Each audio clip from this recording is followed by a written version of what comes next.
उत्तर का भाग है, नॉर्थ। इसलिए आप कहीं भी चले जाओ नॉर्थ में, आप हमेशा देखोगे आपको गणेश जी की पूजा करते हुए सब मंदिर, सब ब्राह्मण, सब घर, सब जगह आप देखोगे गणेश जी विराजमान रहते हैं, क्योंकि भगवान शंकर ने गणेश जी को पूरा उत्तर भाग दिया और साथ में ये आशीर्वाद दिया कि जो कोई तुम्हारी पूजा करेगा, तुम सर्वप्रथम तो बन गए हो, सर्वप्रथम तो आपकी किसी भी पूजा में, किसी भी यज्ञ में, किसी भी हवन में, किसी भी कर्म कांड में सबसे पहले आपकी पूजा होगी, उसके बाद किसी और की पूजा होगी। तो उन्हें ये आशीर्वाद दिया कि जो कोई आपकी पूजा करेगा उसको हमेशा सुख समृद्धि मिलती रहेगी, उनकी संतान की वृद्धि होती रहेगी, संतान को यश मान सम्मान सब कुछ मिलता रहेगा, और जिस घर में आप विराजोगे अष्ट लक्ष्मी आपके साथ में विराजेगी। अब कई लोग पूछते हैं, ये प्रश्न करते हैं कि गणेश जी का और लक्ष्मी माता का क्या रिश्ता है, हम दिवाली पे भी गणेश जी और लक्ष्मी जी की पूजा क्यों करते हैं? बेटा थोड़ी आवाज कम करो। भगवान विष्णु और लक्ष्मी जी की कोई संतान नहीं, तो जब एक दिन पर लक्ष्मी जी के मन में ये भाव आया कि मेरी कोई संतान नहीं है, तो उन्हें बड़ा दुख हुआ और उनकी आंख में आंसू आ गए। और जब माँ गोरा ने देखा कि लक्ष्मी जी की आंख में आंसू हैं, तो उन्होंने गणेश जी को उठा के लक्ष्मी माता की झोली में डाल दिया कि आज से ये जितना मेरा पुत्र है उतना ही आपका। इसलिए जहाँ गणेश होते हैं वहाँ माँ लक्ष्मी अष्ट लक्ष्मी रूप में सदा विराजमान है। अब भगवान शंकर ने गणेश जी को नॉर्थ यानी उत्तर भाग दे दिया और स्कंद यानी कार्तिकेय जी को दक्षिण का भाग दे दिया। सारा जो दक्षिण दिशा है, जो दक्षिण का भाग है, वो सारा भगवान ने कार्तिकेय जी को दे दिया और कहा कि यहाँ आपकी पूजा हो। आप दक्षिण में कहीं भी चले जाओ, आपको कार्तिकेय जी सर्वप्रथम पूज्य मिलते हैं। कार्तिक की पूजा दक्षिण में सबसे ज्यादा होती है, स्कंद के रूप में, कार्तिकेय के रूप में से। तो सब लोग जो दक्षिण के लोग हैं वो कार्तिकेय जी की पूजा करते हैं। एक बारी क्या हुआ कि गणेश जी के मन में आया कि बहुत दिन हो गए, मेरे भ्राता कहीं मुझसे नाराज तो नहीं है, मैं उनसे मिलने जाता हूँ। तो जब गणपति जी के मन में ये विचार आया तो वो अपने भाई से मिलने के लिए दक्षिण की ओर गए। अब हम कहते हैं महाराष्ट्र में ये उत्सव बहुत धूमधाम से मनाया जाता है। क्यों मनाया जाता है, विसर्जन क्यों होता है? ये परंपरा शुरू करी थी बाल गंगाधर तिलक ने। और ये क्यों शुरू की थी? क्योंकि अंग्रेज जो हैं, जब हमारे बहुत सारे जिसे कहते हैं ना बच्चे कह लो या सैनिक कह लो, भगत सिंह हो गए, राजगुरु हो गए, सुखदेव जी हो गए और लाला लाजपत राय हो गए, और भी बहुत लोग जब शहीद हो गए और अंग्रेज कहीं भी भारतीयों को, या उस टाइम तो उन्होंने उनको कई नाम दे रखे थे, उनको मार देते थे तब, और हमारी संस्कृति के साथ अंग्रेज खिलवाड़ करते थे। तब बाल गंगाधर तिलक ने ये नारा दिया कि अपने घरों से बाहर निकलो, जो ये तुम अपने घर में गणेश जी की पूजा कर रहे हो उसको एक राष्ट्रीय, एक सांस्कृतिक रूप दो से। और तब उन्होंने सबसे पहले लाल बाग राजा की स्थापना करी कि कोई अपने घर में नहीं करेगा, सब यहीं आके एक साथ पूजा करो। क्यों?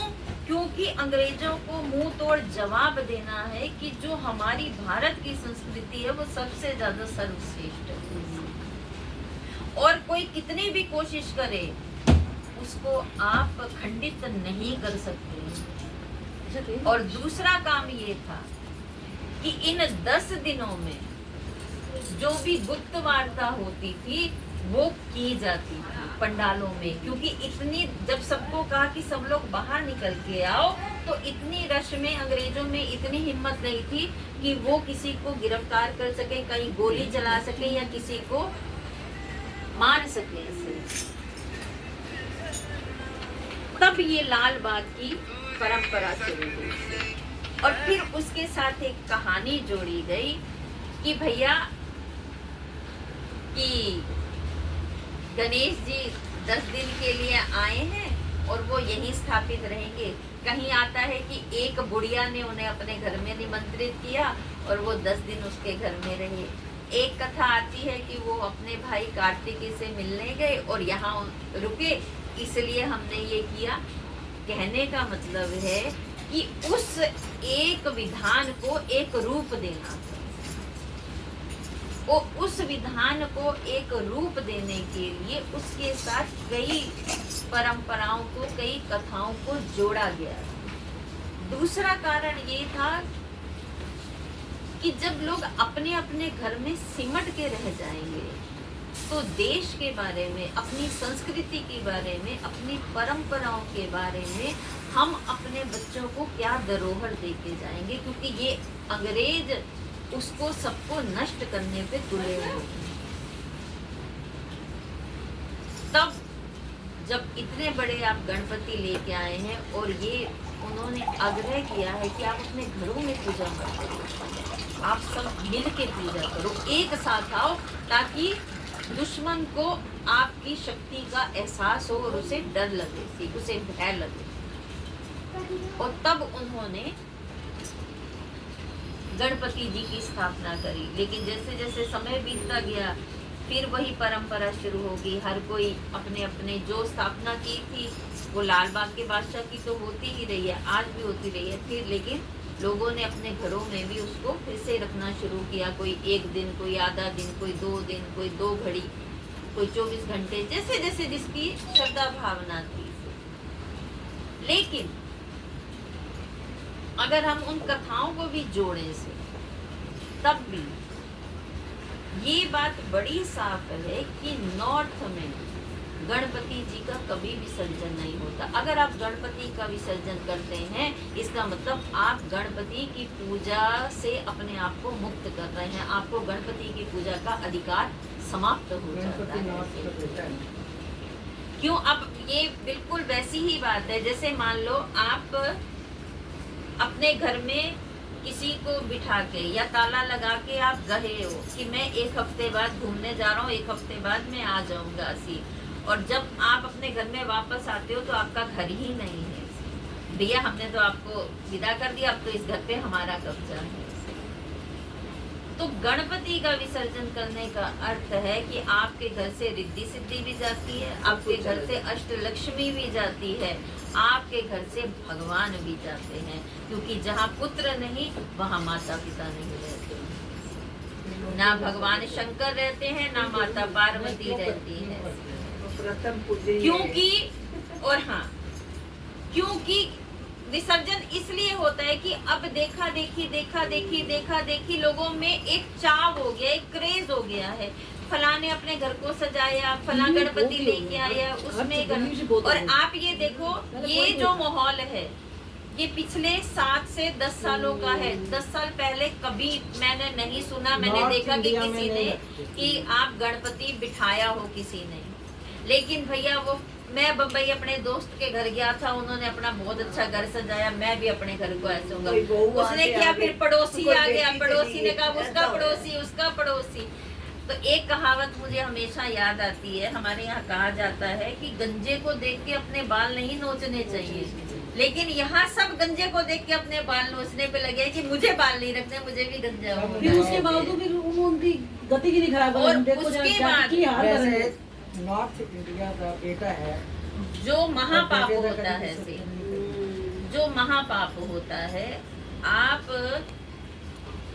10 दिन जय जय जय जय जय जय गणपति गणपति गणपति, और फिर उसको आप सड़कों पे रखते हो और उस पे आप कूड़ा फेंक रहे होते हैं लोग, उसके ऊपर डोजर चला रहे होते हैं, और वही ना, फिर क्यों रख दिया लोग? क्यों रखते ऐसा ना करो हैं? किसी और आजकल क्या दिखा रहे हैं, सिक्स ऐप हो रहे हैं गणेश जी के, हाँ, कुछ ऐसी गलत, बॉडी हो हाँ, रखी है, ये सबसे बड़ा पाप है। और कुछ सड़कों पे दिखा रहे हैं चलते हुए। और हाँ, उससे गिफ्ट बड़ा आइटम पाप दे क्या रहे हैं। है? कह रही हूँ जो सबसे बड़ा पाप है ये इनको कर रहे हैं तो ये उसमें भी क्या सारे- करते हैं, भोले बाबा को जिस टाइम वो आप होता है ये कावड़ देखो। लेके तो कितनी तरीके से कावड़ वो भोले बनाए हुए सी कोई चाहे कैसी आप रूप दे कावड़ को ले कैसे भोले दा विसर्जन थे नहीं। नहीं चाहे सर्जन आप- मतलब शेप तो जो भगवान है ना उन्होंने उस तरह देखती हूँ औरतें भी गणपति को उठाती हैं, विसर्जन करती हैं। मैं सिर्फ एक बात पूछती हूँ, एक माँ अपने बेटे को पकड़ के 2 मिनट पानी में डुबो के दिखा देती, मैं मान जाऊंगी उसको कि ये माँ है। अपनी औलाद को एक सुई भी चुभे तो बहुत दर्द है, दूसरे की औलाद के साथ तुम ऐसे कर रहे हो, वो औलाद नहीं है। और फिर गणेश जी रिद्धि सिद्धि दे दो, गणेश जी मेरे बच्चे को सद्बुद्धि दे दो। क्यों दे दे गणेश जी तो डुबो चढ़े हो। सद्बुद्धि? तुमने तो डुबो दिया उसको, तो अब किस बात की रिद्धि सिद्धि और किस बात की सद्बुद्धि? इसीलिए आज हर माँ बाप की ये शिकायत रहती है कि हमारे बच्चे हमारी सुनते नहीं हैं। आज हर बच्चा बेशक 50 किताबें पढ़ लें, लेकिन बुद्धि नहीं है उसमें से, ज्ञान नहीं है उसके पास से, मैनर्स नहीं है। उसके पास वो संस्कार नहीं है जो होने चाहिए। और फिर हम कंपैरिजन करते हैं, भैया आने वाला तो मॉडर्न जमाना है, बच्चे कंप्यूटराइज्ड हो जाएंगे। बच्चे कुछ भी नहीं रहेंगे, ना वो कंप्यूटराइज रहेंगे, ना वो संस्कारी रहेंगे, ना वो कुछ रहेंगे। मेरा बच्चा MBA पढ़ गया, मेरा बच्चा PhD करता है, इंटरव्यू वगैरह होती उनका विसर्जन मत करो। आप लाओ, लाना चाहते हो लाओ, और उनकी पूजा करो, और फिर उनसे हाथ जोड़ो पूरे परिवार सहित कि हे प्रभु, हम आपको लाए हैं, आप रिद्धि सिद्धि अष्टम लक्ष्मी के साथ सदा हमारे घर में वास करो, हमारे घर में सुख शांति बनी रहे, हमारी संतति बढ़ती रहे सी, और हमें जो भी कष्ट आए, जो भी विघ्न आए, उसमें आप हमारी सहायता करके हमें उससे पार निकालो। अब गणपति क्या है? क्या क्या है गणपति? गणपति आपकी बुद्धि है ऐसी। अगर आपकी बुद्धि सही है तो सब कुछ सही है। अगर आपकी बुद्धि भ्रष्ट है तो इंसान को राक्षस बनने में समय नहीं लगता, और अगर बुद्धि सही है तो इंसान को देवता बनने में समय नहीं लगता। एक गाढ़ सामने कितनी सुंदर कथा है, सब पीछे की बात है। आपको पता है, जब भगवान शंकर और माता पार्वती का विवाह हुआ था तो सबसे पहले सप्तऋषियों ने गणेश बनाया। और आप ये कहोगे कि गणेश जी पैदा नहीं हुए तो कहाँ से आ गए गणेश जी? अरे गणेश जी तो तब भी थे, गणेश जी अब भी हैं। जब हम नहीं रहेंगे गणेश जी तब भी रहेंगे। हम तो कहते हैं गणेश जी आप बड़े किस्मत वाले, आपके माँ बाप इतने हो। हाँ। हम लोग तो ये बोलते हैं, ना। ठीक है। क्या करते हैं ना, आप तो बहुत धन्य हैं। लाए या हो फिर- तो उन्हें पूजा करो, उन्हें कहो हमारे घर में। आप देखो ब्राह्मण से आप पूजा कराते हो अपने घर में, कोई हवन कराते हो, कुछ कराते हो, और जब सब समाप्त हो जाता ब्राह्मण आपको क्या बुलवाता है कि आइए और प्रार्थना करिए कि हे देवी देवताओं, सब लोग अपना अपना भाग लेके जाओ, लेकिन गणेश जी रिद्धि सिद्धि माँ लक्ष्मी के साथ हमारे घर में सदा निवास करो। और अब तुम कहते हो जी चलो गणेश जी, दरवाजा बंद है, तुम चलो से ही नहीं। गणेश, आप गणेश को छोटी चीज मत समझिए। गणेश जी अनंत हैं, और अगर अपनी पे आए तो, और जितने गणेश सनातन में पूजे हैं, जितने मंत्र में पूजे हैं, उससे ज्यादा तंत्र में पूजे हैं। वे हैं गणपति, सिर्फ आशीर्वाद देते हैं। जो चाहते हो ले जाओ मेरे से। भगवान बड़े सीधे, बड़े सादे, बड़े सरल हैं। घर में बनाने हैं कुछ भी तो सबसे पहले क्या ले आते हैं गणेश जी, पता नहीं। देखो, नहीं हम माता का भी करते नहीं। गणेश वो भी तो विसर्जन करते गणेश गणेश जी की पत्नियां कौन? रिद्धि और शुद्धि, और उनके पुत्र कौन? वो शुभ सिर्फ और लाभ। बंगाली करते सी, खाली बंगाली करते ने। आजकल में कभी हो रहा है। आप पे ये मतलब क्या करिए ना,